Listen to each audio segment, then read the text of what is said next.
Have you ever watched someone you love be slowly broken down by another person, piece by piece, day after day, and felt completely powerless to stop it? I have. For 3 years, I watched my father, the strongest man I've ever known, shrink under the weight of our neighbor's cruelty. And I did nothing because I didn't know what to do, because I was too young, because I thought adults were supposed to handle adult problems. I was wrong. At the end of this video, you'll see what I did and why he never came near our house again. But first, you need to understand how it started, because that's the part that makes everything else make sense.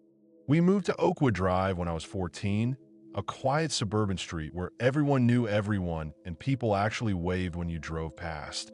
My father had just gotten a promotion at the engineering firm where he'd worked for 15 years, and my mother had been dreaming of a house with a real garden, not just a balcony with potted plants. The house was perfect. 2 stories with blue shutters and a maple tree in the front yard that turned gold every October.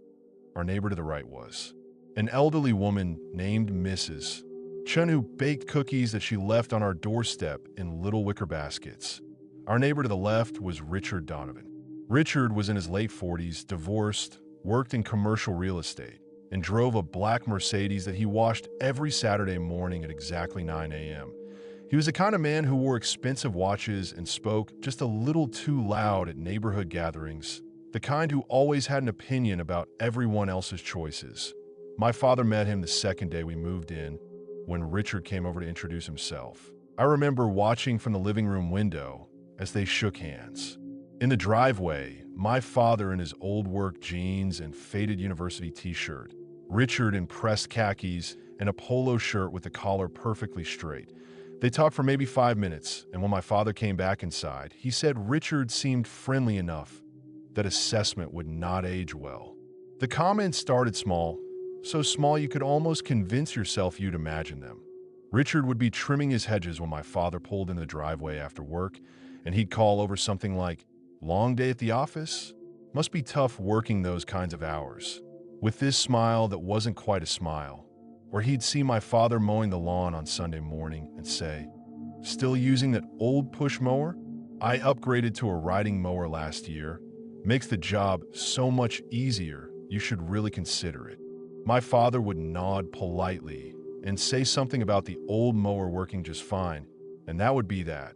But the comments kept coming week after week, always phrased as friendly advice, always delivered with that same condescending edge. Then it escalated. Richard started pointing out things about our house, how our mailbox was slightly crooked, how the paint on our garage door was starting to peel, how our driveway had a crack that really should be repaired before winter. He'd say these things loud enough that other neighbors could hear, loud enough that it felt less like helpful suggestions and more like public critique. My father never responded with anger, never argued. He'd just nod and say he'd look into it, and then he'd go inside, and I'd see this tightness around his eyes that hadn't been there before. The worst part was that my father actually started fixing things. He repainted the garage door himself one weekend, spent hours in the heat with a brush and a bucket of white paint. He repaired the driveway crack with concrete filler. He replaced the mailbox with a new one, and Richard never acknowledged any of it, never said, "Hey, the house looks great," never admitted that my father had listened. He just found new things to criticize. The lawn wasn't green enough. The gutters needed cleaning. The front porch light was too dim. It was like nothing my father did would ever be good enough. And the crazy thing was my father kept trying. I didn't understand it at first. My father was a senior mechanical engineer. He'd designed components for medical devices that saved lives. He'd won awards. He'd mentored dozens of younger engineers. He was respected at work and loved by his family. Why was he letting this man, this bitter divorced real estate agent with a superiority complex, make him feel small?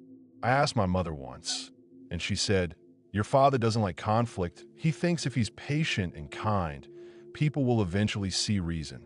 I wanted to tell her that Richard Donovan wasn't operating on reason. He was operating on ego. But I was 14 and I didn't have the words yet. It got worse after the incident with the tree.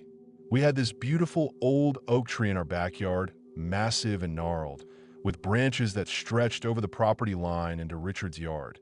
One afternoon, Richard knocked on our door, holding a folder full of printed documents, tree removal service estimates, legal codes about encroaching branches, photographs he'd taken of leaves in his pool. He told my father that the tree was a liability, that it was dropping debris on his property, that it could damage his roof in a storm, and that we needed to have it trimmed or removed immediately. My father said he'd get it trimmed, that he'd call a service that week. Richard said that wasn't good enough, that he wanted it done within 3 days, or he'd explore legal options. My father agreed to the 3-day timeline, but the tree service couldn't come out for 10 days. They were fully booked. My father explained this to Richard, apologized, offered to clean up any debris that fell on Richard's property himself in the meantime. Richard's face went red, and he said something I'll never forget. "You know what your problem is? You make commitments you can't keep. That's why people like you never get ahead. People like you." My father just stood there, and Richard turned and walked away, and my father closed the door very slowly and went upstairs to his office, and I heard the door lock. After that, Richard didn't even bother with the pretense of friendliness. He started making comments about my father directly, not even disguised as advice. He told Mrs. Chen within earshot of my mother that some people just don't have pride in their property. He mentioned to another neighbor at a block party that it's hard to keep up a nice neighborhood when not everyone has the same standards. He never said my father's name, but everyone knew who he meant, and my father absorbed it all in silence, kept his head down, kept going to work, kept being polite when they passed each other on the street. I watched my father change over those months. He used to joke around at dinner, used to tell stories about his day, used to laugh at stupid TV shows with me on weekends. Now, he was quiet, distracted. He'd stare out the kitchen window at Richard's perfectly manicured lawn, and I could see something deflating inside him. My mother tried to talk to him about it, suggested maybe we could talk to Richard together, set some boundaries, but my father said it wasn't worth it, that Richard would get bored eventually, that we just needed to be patient. But Richard didn't get bored. He got bolder. The breaking point came on a Saturday in October. My father was raking leaves in the front yard, piling them into bags, and Richard was outside washing his car. A few neighbors were out too. Mr. Patterson across the street trimming his roses, the Kowalskis walking their dog.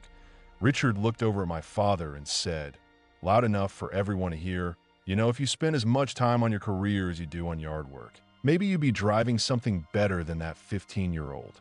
Sit down." He laughed like it was a joke, but nobody else was laughing. My father stopped raking, and for a second I thought he was finally going to say something, finally going to stand up for himself. But he didn't. He just went back to raking, his shoulders a little more hunched, his movements a little slower. I was watching from my bedroom window, and something inside me snapped. Not anger exactly, more like a cold clarity. My father wasn't going to defend himself, not because he couldn't, but because he'd been conditioned over 3 years to believe that staying silent was the noble choice, that rising above meant enduring. But enduring wasn't working. It was just teaching Richard that there were no consequences, that he could keep pushing forever. Someone had to stop him, and if my father wouldn't, then I would. Before I tell you what I did, I want to ask you something. If you were in my position, watching someone you love being torn down by a bully who faced zero consequences, what would you do? Would you confront him? Involve other neighbors? Take legal action? Leave a comment and tell me, because I need to know if what I did was right or if I cross a line. And if you think this story is worth hearing, hit that like button and subscribe, because the next part is where everything changes. I spent the next 2 weeks observing Richard Donovan, not in a creepy way, just paying attention to patterns I'd never noticed before. I learned that Richard's entire identity was built on perception, on being seen as successful, respected, superior. His Mercedes was leased. I found the paperwork in his recycling bin one trash day.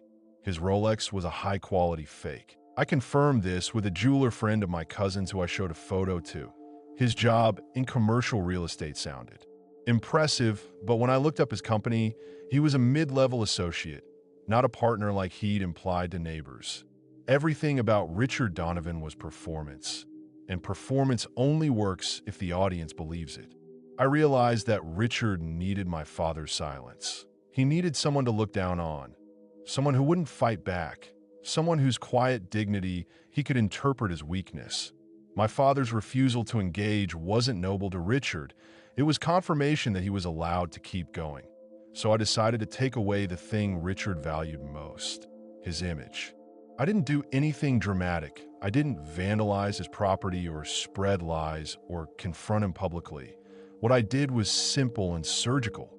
I started with the neighborhood Facebook group, a little used page where people occasionally posted about lost pets or yard sales. I made a post thanking everyone for being such welcoming neighbors, mentioning how kind people had been to our family, specifically calling out Mrs. Chun and the Kowalskis and Mr. Patterson. I didn't mention Richard, but the absence was noticeable. Then I mentioned casually that my father had been going through a hard time lately, that he'd been second-guessing himself because of some criticism from a neighbor, and that I just wanted everyone to know how much I appreciated the people who'd been supportive.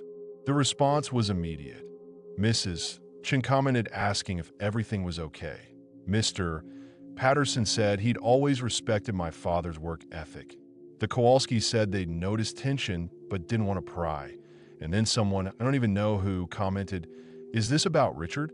Because he's made a few comments that seemed out of line. And the thread exploded. Turns out Richard had been making condescending remarks to other neighbors too, little digs about their homes, their jobs, their choices. Nobody had said anything because, like my father, they didn't want conflict, but once one person spoke up, others followed. The next neighborhood gathering was 3 days later, a casual evening block party. Richard showed up in his usual expensive casual outfit, ready to hold court. But something was different. People were polite to him but distant. Conversations would pause when he approached and resume after he left. Nobody asked his opinion. Nobody laughed at his jokes. He tried to make his usual comments, telling Mr. Patterson his landscaping could use professional help, but Mr. Patterson just looked at him and said, "I'm happy with it the way it is," and walked away. Richard's face went through about 5 emotions in 2 seconds. He tried to approach my father, maybe to reassert dominance, maybe to figure out what had changed. But my father, for the first time in 3 years, didn't engage. He just nodded politely and turned back to his conversation with Mrs. Chin. No explanation, no confrontation, just the same quiet dignity he'd always had. Except now, it wasn't submission, it was choice. Richard stood there for a moment, visibly uncertain, and then he left the party early. The comments stopped. The criticism stopped. Richard still lived next door, still washed his car on Saturdays, but he stopped trying to interact with us. He'd nod if we passed on the street, but the words were gone. The superiority was gone, and my father slowly started coming back. The jokes at dinner returned. The weekend laughter returned. He never asked me what I'd done, but one evening he put his hand on my shoulder and said, "Thank you for looking out for this family." That was enough. Here's what I learned. Bullies thrive in isolation. They need their targets to be alone, to believe that standing up will only make things worse. But the moment you bring light to the situation, the moment you let others see what's happening, the dynamic shifts. I didn't destroy Richard Donovan. I just removed his invisibility cloak. I let people see what he'd been doing, and their collective disapproval did the rest. No violence, no revenge, just truth. If you're watching this and you're in a similar situation, or you know someone who is, remember this. Silence protects the aggressor, not the victim. Speaking up isn't causing drama. It's refusing to let cruelty operate in the dark. You don't have to be loud. You don't have to be aggressive. You just have to be honest. And sometimes that's enough. My father still lives on Oakwood Drive. So does Richard, but the balance has changed. Respect isn't demanded through criticism anymore. It's earned through character. And my father, the quiet engineer who never wanted conflict, taught me something I'll carry forever. Strength isn't about fighting back. It's about knowing when to stand your ground. And sometimes, it's about letting the people who love you stand with you. I'll never forget the look on Richard's face when he realized the neighborhood wasn't his stage anymore. And I'll never regret finding a way to give my father his dignity back. If this story meant something to you, share it. Someone else might need to hear it.